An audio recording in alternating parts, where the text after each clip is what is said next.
Thank you very much for having me here today. And I realize I'm the person who's standing between you and lunch, so I try to keep it concise. So the simple premise of this talk is that the arrival of generative AI doesn't eliminate the need for researchers. In fact, it demands that we become better researchers. And this is what I'm calling the expertise paradox. And let's quickly reflect on the initial surge of enthusiasm. The headlines like this one from The Economist painted a picture of an AI utopia. The general consensus was that AI held a tantalizing promise. It was the ultimate productivity machine, set to boost human capital, streamline complex processes, and unlock unprecedented economic growth. Bless you. The message was clear. Repetitive tasks would be automated, freeing us entirely for high-level strategic thinking. The expectation was quite simply effortless excellence. So here's where the cracks start showing. May 2025, the Chicago Sun-Times publishes a summer reading list. 15 books sounds harmless enough, except only 5 of them actually exist. Isabel Allende never wrote a climate fiction novel called Tidewater Dreams. Percival Everett, who just won the Pulitzer Prize for fiction, never wrote The Rainmakers. 10 books, invented wholesale, complete with authors, plots, compelling descriptions, all fabricated by AI. Suddenly, librarians are fielding requests for books that were never written. Readers wanting to reserve copies, and as one Chicago Times subscriber notes, what's the point of subscribing if they're just going to include AI slop? The writer who created it admits he used AI and calls it a huge mistake. The paper launches an investigation, but the thing is, this got past editors, past fact checkers, into print, into people's homes. On the surface, it's almost funny. Nobody's hurt, just embarrassment and wasted time. But if AI can confidently invent books and fool a major newspaper's entire editorial process, what else is it inventing that we're not catching? And let's look at what happens when it's not funny anymore. So we've got fake books, but here's the thing, there's something more worrying happening day-to-day in organizations right now, and it's got a name, work slop. This is AI-generated content that looks polished. Well-formatted slide, long structured reports, but lacks any real substance. It masquerades as good work while actually creating more work for everyone else. In a recent survey of 1,000 US employees, 40% said they received work slop in the last month. They estimate that about 15% of the content landing in their inbox qualifies as work slop. And on average, they're spending nearly 2 hours dealing with each instance, decoding what this actually means, working out what's missing, or just redoing it entirely. The Harvard Business Review estimates that for an organization of 10,000 workers, work slop costs over $9 million each year in lost productivity. But there's a bigger cost. Half the people surveyed now see colleagues who send work slop as less creative, less capable, less reliable. 42% see them as less trustworthy. A third say they're less likely to want to work with that person again. AI isn't just creating efficiency problems, it's eroding trust. Now we've caught up to October 2025. Deloitte delivers a 440,000 Australian dollar report to the Australian government reviewing their welfare compliance framework. It gets published, and then someone actually reads it carefully. Dr. Christopher Rutch, an academic at the University of Sydney, starts checking the references, non-existent reports, fake citations, and a make-up court case that never happened. Classic AI hallucination, where the model fills in the gaps or simply guesses. Deloitte pulls the report, makes corrections, republishes it, but actually makes it worse. In replacing the fabricated references, they don't just swap one fake citation for one real one, they replace each hallucination with 5, 6, 7 new references. That suggests the original claims in the report weren't based on any actual evidence at all. Deloitte issues a partial refund, and they add a note in the appendix admitting they use generative AI. They insist the content and recommendations remain valid. But as you see the quote there from Labour Senator Deborah Neal, she put it quite bluntly, saying, Deloitte has a human intelligence problem. Perhaps instead of a big consulting firm, procurers would be better off signing up for a ChatGPT subscription. $440,000 for a report built on made-up sources. That's not a productivity gain, that's a trust problem. So let's talk about what's happening in our own industry. Research Live has a running tracker of AI launches in the insight sector. That was last updated in January, but the list is staggering. We're talking dozens of AI products. AI chatbot surveys, AI thematic analysis, AI-powered qual tools, the list goes on and on. When you read through this list, the language is almost interchangeable. Better, faster, smarter insights, unlock additional depth, minimize manual tasks, speed up and automate. It's the same promise, repeated 50 different ways. AI has stopped being a differentiator. It's becoming table stakes. It's the plumbing. And when everyone's got the same plumbing, the same models, the same capabilities, what actually sets you apart? Not the technology. That's commoditized now. What sets you apart is what you do with it, how you think, what questions you ask, the judgment you bring. Which brings us back to the paradox. This research from Harvard Business School, MIT and BCG studied 758 consultants doing actual consulting work. Real tasks, not lab experiments. And what they found explains what we've been seeing with WorkSlop. They call it the jagged technological frontier. Think of AI's capability not as a smooth line, but as a jagged border. Some tasks that seem difficult for humans are really easy for AI. Others that appear straightforward are completely outside its capabilities. For tasks inside this frontier, things like creative ideation, writing, persuasion, consultants using GPT-4 saw massive gains. 38% higher performance compared to those without AI. Quality scores jumped up over 40%. They completed tasks 25% faster, but this wasn't evenly distributed. Lower skilled consultants saw a 43% performance boost, while top performers only saw 17%. AI was leveling the playing field, raising everyone's floor. Now, outside the frontier, disaster. The researchers designed a task that required careful analysis of interviews alongside quantitative data. And consultants without AI got it right 84%, and those with AI only 60 to 70%. Same people, same level of skill.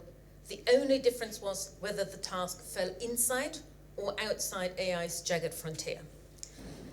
And the problem was that most people couldn't tell the difference until it was too late.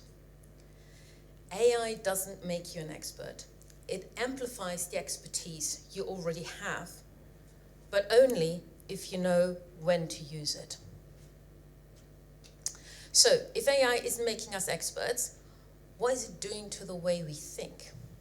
There's a term for this, algorithmic monoculture, and it's happening right now. Large language models are generalists by design. They build to predict the next likely word across any topic. They don't actually possess expertise, they mimic it by predicting what an expert might say, which means they're brilliant at amplifying the average, but they mute the unconventional.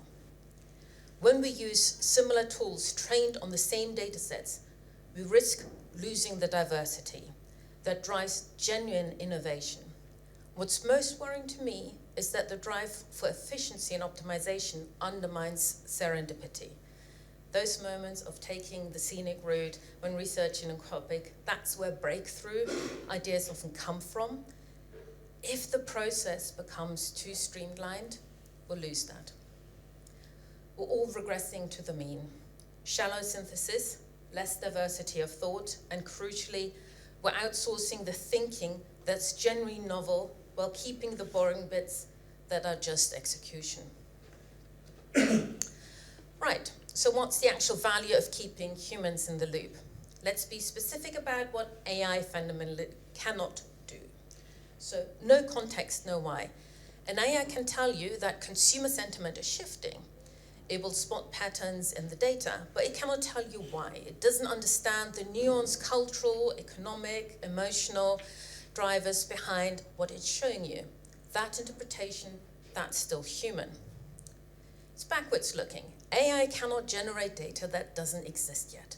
It's trained on what's already happened. It can't anticipate the entirely new behavior, the emerging trend that hasn't shown up in any data set yet. It extrapolates from the past, but it doesn't imagine the future. And no strategy, no foresight. AI can project historical data forward. It can spot correlation, but it cannot create a novel market entry strategy. It cannot identify a disruptive business model before it emerges. It cannot make a validated high-stakes judgment call where the stakes are real and the content is ambiguous. And confidence in error. That's the dangerous bit. AI models present information with immense confidence, even when they're completely wrong. Hallucinations, fabricated facts, sources, data points, they pull from an unfiltered internet without a clear, citable path, making it impossible to vet the quality or reputability of the original information. Basing decisions on data that hasn't been rigorously vetted isn't a luxury. It's a necessity, and that vetting, that is human work. There's research published just this year from Peking University and Hong Kong Polytechnic that studied nearly 29,000 software engineers at a major tech company. They had full access to a proprietary AI coding assistant, free, pre-installed, integrated into their workflow, company-wide promotion. After 12 months, only 41% had ever used it. The researchers ran an experiment. They gave over 1,000 engineers the exact same piece of Python code to review. Identical code. The only difference was whether they were told the engineer who wrote it had used AI or not. When reviewers thought AI was involved, they rated the engineer's coding abilities 9% lower. Same code, lower competence rating. And it gets worse for certain groups. Female engineers using AI were rated 13% lower, male engineers only 6%. Engineers who hadn't adopted AI themselves were the harshest critics. They penalized AI users while other AI users didn't. The thing is, the perceived quality of the code didn't change. The work was rated the same, but the person's competence was downgraded. So we've got this paradox. Technologies designed to enhance productivity can undermine the people who use them. And the engineers who anticipated this penalty, who worried the managers would think less of them for using AI, they were significantly less likely to adopt the tool. We're not just dealing with a skills problem or an access problem, we're dealing with a stigma problem. When you let AI decide what to ask, you're not just outsourcing your labor, you're outsourcing your curiosity. You're letting a model decide what's worth knowing. That's not innovation, that's application. Researchers risk adopting machine thinking.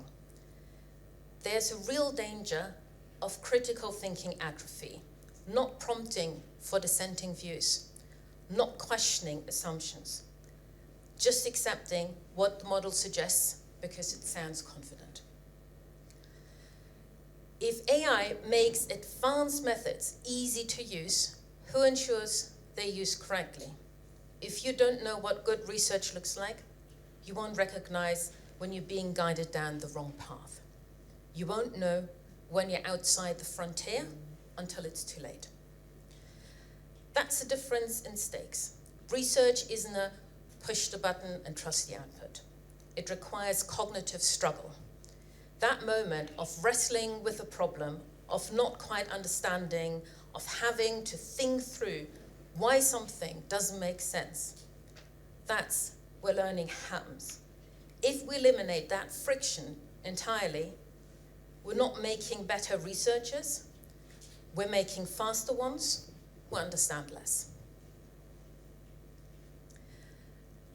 This is from Zoe Scarman's Substack, and this is one of the best insights I've read on what's actually happening right now. She describes the organizational benefits of AI as slow. There are procurement cycles, integration challenges, legacy systems. That all takes time. But cognitive atrophy, that can happen instantly. If someone starts outsourcing their thinking to AI, the decline starts immediately. And it becomes harder to do the thinking yourself because the critical thinking muscles weaken. If we follow the Pareto principle, AI should amplify the 20% of your thinking that's genuinely novel, freeing you from the 80% that's repetitive, the formatting, the admin, but in practice, people are outsourcing the 20%, the hard conceptual work, and keeping the 80%, the admin, the execution. And this is backwards, and it's harming us, because the 20% is where you build the muscles. The 80% is just lifting with weights that are too light. You're supposed to offload those 80% because they do not help you grow, and keep the 20% heavy lifting, not the other way around.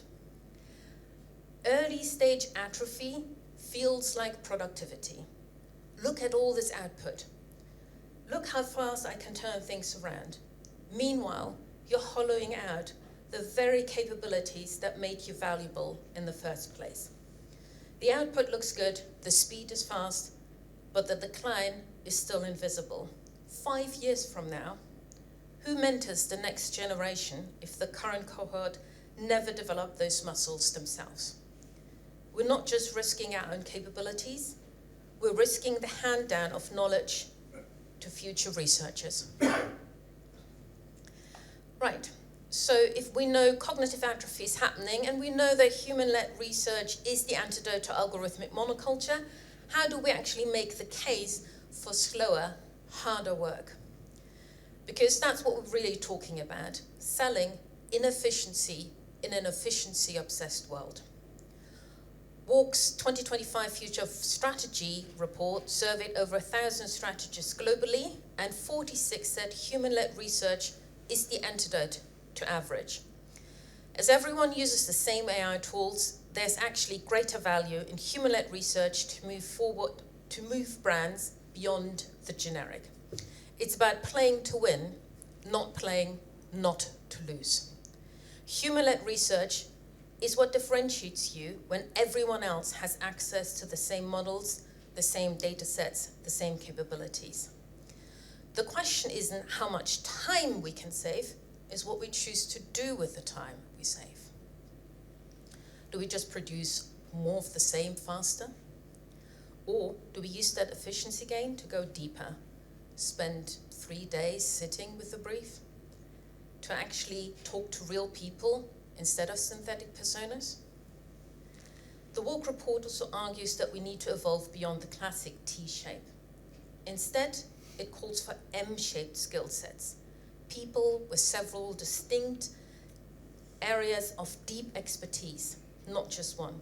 System thinkers who can think commercially, work confidently with technology, and still bring the human skills, empathy, judgment, cultural awareness. M-shaped talent becomes the connective tissue in an organization.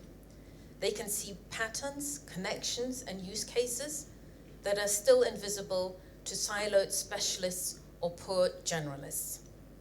For market researchers, developing M-shaped skills is about becoming orchestrators, not just in the loop, but on the loop, turning the space created by automation into strategic, creative, and culturally tuned outcomes no machines can replicate. And that's how you sell inefficiency. You reframe it as the only path to differentiations. I summarize this in 3 simple takeaways. Demand better researchers, not fewer. AI performs brilliantly inside its jagged frontier, but catastrophically outside it. And most people can't tell the difference until it's too late. Invest in building judgment, not just speed. The organizations that win won't be the ones using AI fastest. They'll be the ones who know when not to use it. And this demands better researchers, not fewer. My second is human-led research is the antidote to average, and make that your differentiator. The messy, inefficient, expensive stuff that doesn't scale. This isn't a luxury, it's the only path that doesn't regress to the mean. Play to win, don't play not to lose. And outsource the 80%, not the 20%. Organizational benefits from AI take years, but cognitive atrophy happens instantly. Create AI-free zones. Build fraction back where it matters. Thank you.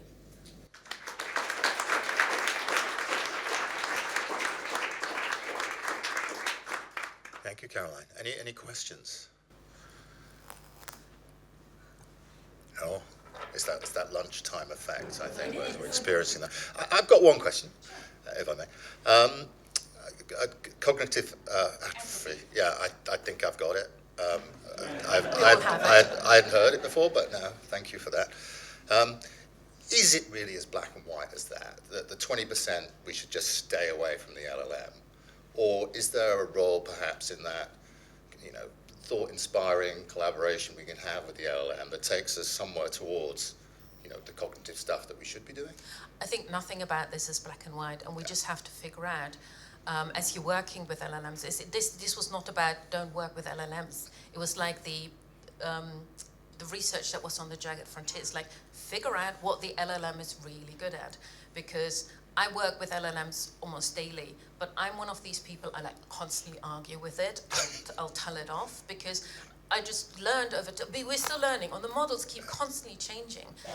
And you realize over time, it's like, it is really rubbish at this task, so I'm not gonna use it for that. But it's that realization of, I'm gonna use my own thinking for that. Yeah. And I actually will end up with something better because the AI will just give me what everyone else is saying. It doesn't give me what nobody else will say. Yeah. That makes perfect sense. Thank you. Oh, there is a question. Oh, now you were just shy. Oh, sorry. It was really interesting. I actually tend to think LLMs are incredibly creative. And actually, if you look at the example you get, it would have been much easier to have gone to a bookshop and found 15 books. And it created 10 books. I mean, that's incredibly creative. So I wonder whether actually AI models are not moving towards the average, but are actually expanding our thinking. I think it depends on how you're using it. In this case, the writer didn't intend to invent 10 new books. Yeah. The writer was the LLM. In this case, and it also showed that librarians were asked about it. It shows that there was demand to read these books as well. So absolutely use it for creativity, but it comes back to know when to use it, have a purpose. And I think it's coming back to the expertise about it. You need to nurture of knowing why you want it, why something is happening. So it's not just use it or not. It's not that black and white. It's really thinking about, what am I trying to do here? And is an AI tool really the best option for this task? But that's still a learning curve, and we're all going through it. It's brought up a number of times today how fast everything is moving. and it's difficult to, keep up with this. Sorry, there was another question. I'm not sure if it's a question or observation, but I have noticed in our business the thing that you mentioned, which is people just forwarding AI slop straight onto you without any intervention of their brain cells at all, which I think is a problem, because it then just burns up my time trying to decipher the slop. The other thing I've noticed this year, I don't know whether anyone has seen the Christmas advert from Coca-Cola this year, which has generated a little bit of controversy, which is that actually if you just look at it, it's quite a good, it's completely generated by AI, quite a good Coca-Cola advert. It's got all the colours and all the lorry and all the rest of it. Actually, what has happened is that if people, and actually as a casual observer, I thought it was quite good. I sent it to a few friends, quite good. What the nerds have done is dissect this thing frame by frame, and it turns out that the lorry in the Coca-Cola advert has different wheels on every frame, and some of which are sort of impossibly from a physics point of view. And my question is, in that sense, does that actually matter? So the casual observer thinks, well, that's quite a good advert, it's done quite cheaply, actually, it is, in some sense or other, is a lot of AI slop. And the question is, does that really matter or not, in that sense? I mean, you started off by talking about work slump, so it matters for you and your time, Yeah. So it depends on when. Yeah. If what you receive in your inbox looks great on the surface, but once you start looking at the wheels of the lorry, you see that it's all falling apart, it's not helping you. And then we're getting to the extreme of like the Deloitte case, where it actually is costing companies money, so it's a scale. So what's the answer? I mean, the answer is to apply brain cells, not just accept it at face value. But it's not just developing the brain cells, it's kind of there's a lot of collective expertise in this room, and there is somebody who is a graduate, who's still learning, who hasn't gone through that, I've seen it gone wrong, and I survived it. I do quite a bit of mentoring, and that's what I do a lot of the time in this, of going, don't worry about it, it's just market research, nobody dies, yeah? And I've been there, I've made the mistake, I didn't get fired for it, we all survive. But if you're new to the industry, the thought of making a mistake is paralyzing sometimes. It is such a big deal. And then there's no surprise that you're going into an LLM that tells you the right answer, or what seems the right answer on the surface. But kind of once you start digging deeper into it, you see that it's completely wrong. But you want to go in it with that confidence you haven't quite developed as a young person. But who's doing this in this room, in their organization? Do you all have time to nurture the next generation and coach them and help them tell what's coming out of the LLM? This is BS, this is good stuff, This is actually how you do it. This is why it matters. This is why we're picking this bit and dropping that bit. Who's doing this?